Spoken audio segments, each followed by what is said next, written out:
Ooby-doo, it's everyone's favorite boomer and vintage lens enthusiast. I woke up this morning and it wasn't vaporized, so that's a good thing. And the same thing happened yesterday. I woke up and it wasn't vaporized. Friday, we had a snow, freezing rain, sleet, and rain event, and I stayed home from work, but I didn't get vaporized, so it's all good. So here's 2 more days of unvaporization.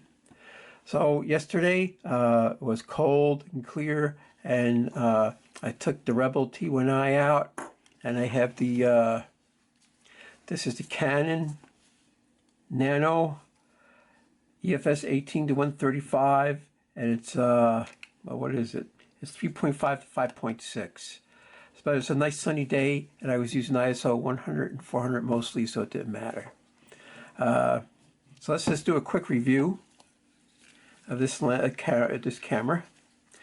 It has it doesn't have an articulated screen. It's sort of like the old style XT series. Most of the buttons are still here. This is your shoot mode. This is the live view mode, AV mode. This is for setting your focus, your autofocus spots or the magnifier. Got a shutter button, integrated on-off, and another mode button for what sort of shooting mode you're in. I always like AV. This is the pop the flash up button. Now, this camera is worth maybe 150 bucks.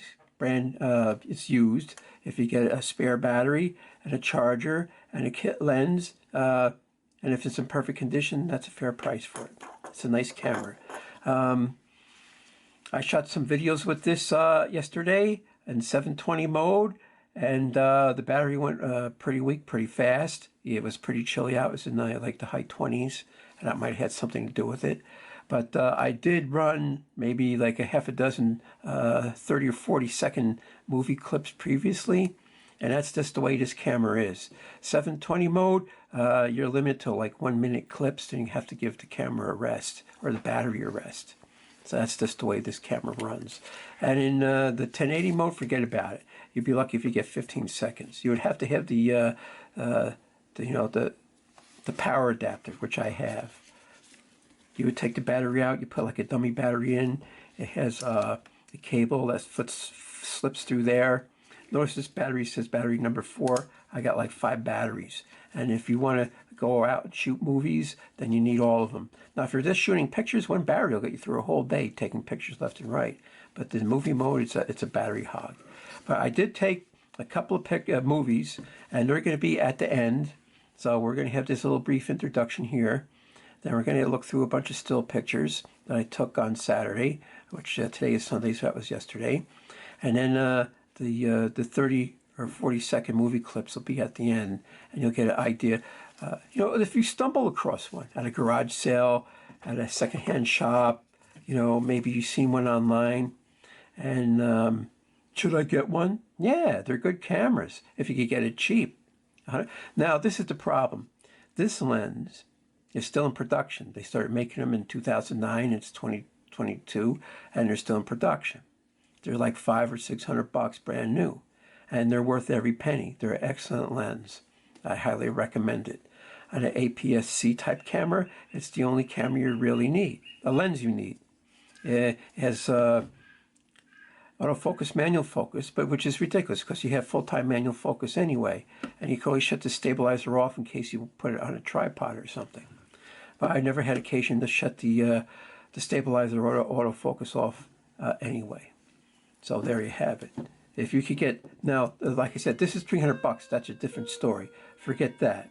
If you get this camera, say you get this camera for $125 and it comes with a kit lens, well, toss the kit lens, give it to somebody, but get one of these instead. And it'll be worth it. Use $300, the body $100 or $120. You got a good system. Highly recommend it. Oh, and it comes with a power zoom adapter. You could snap this thing on here, and you could do power zoom. And this way, the zoom's nice and smooth, and you can go faster or slower. And that's what these contacts are for. Of course, I think that's like an extra $100 or something. So do you really need that? It does have a lock, but I never had to use the lock. That's also so when it's hanging around your neck, you know, the lens doesn't get a hard on, doesn't get an erection. You can keep it closed and locked.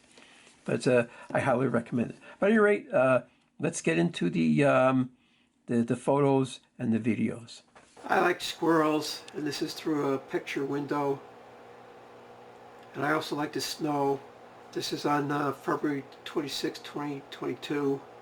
And what happened was I got like 4 or 5 inches of snow, and I got freezing rain, sleet, and rain on top of it, and it got beat down to 2 inches. So I went to the park. I thought I was going to slide all over, but there's some sort of weird texture on top of the snow that you could just barely make out in these pictures. And the rubber soles on my boots I was wearing grabbed on it, and there was actually absolutely no slipping. So it was really weird. And I couldn't even slide either. If I tried to shuffle my feet, they would sort of stick a little bit. So I actually walked. I had to walk regularly with steps, but you know, you had to do it in a manner of carefulness. So of course I'd like to go to the park in the morning. What it is, I went to the supermarket. There's no one in the supermarket. I dropped my possibles off at home, grabbed my camera, the Canon T1i, and then I shot over to the park. And the coating on top of the ice is so thick that you didn't leave footprints. I mean, if you really stomped on it really hard, you could put a footprint in, but I didn't leave any footprints. So yeah, I couldn't tell if anyone was there before me. There was another car in the parking lot, some lady walking her dog. And when we got to she was way far ahead of me, but I could see she took the left fork, so I took the right fork. And then we never saw each other. So of course it was like 25, 26, 27, 28 degrees. And the camera seemed to work pretty good under these circumstances. And there was a lot of ice there by the falls and the brooks and everything. You know, the branches were covered with spray. And it looked pretty arabesque, strange patterns and everything. So this is the Canon 17 to 135 f3.5 to 5.6 nano. Excellent lens, as I said before. You should get one if you're going to get serious about it. Why do I like DSLRs? All right, when you look through the viewfinder, which is an optical viewfinder, you smush it up against your nose and your face, and you sort of have like a miniature tripod, and then you could get a little bit of steadiness. You know, it's always good to be steady. Whereas if you had to use the screen, you had to hold it like 6 inches in front of your face, and then there's a chance your arms could jiggle and cause motion. Even though this has IS in it, still, you know, the steadier you are, the steadier you are. And besides, it was really bright out, and the coldness affected the LCD screen, and it just didn't look sharp and clear to me. If I stepped in shadows, then I could see what I took a picture of, but it'd be really hard to frame under these circumstances. You know, when the sun is low and it's sort of back you, and it may be partially illuminating your LCD, it's nice to have that optical viewfinder. So there's icicles, stalactites, and stalagmites all over. And I call them mini glaciers. And water still flows even when it's frozen. That's the amazing thing about it. It's sort of like the water flow just slows down really slow. And you can see it in this picture here with the ripples and the icicles.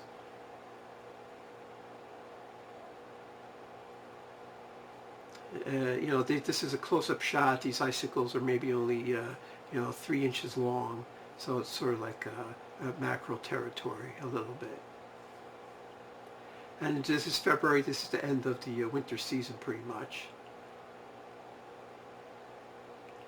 But you never know about March. March is a strange, funny month. Sometimes it could be warm, and sometimes it could be cold. So it could be wet, or it could be snowy.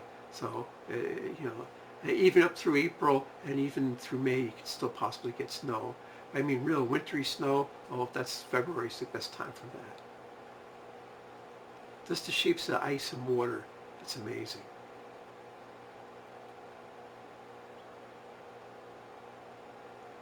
Yeah, water. So here's the different states of water. Hard water that's frozen, and then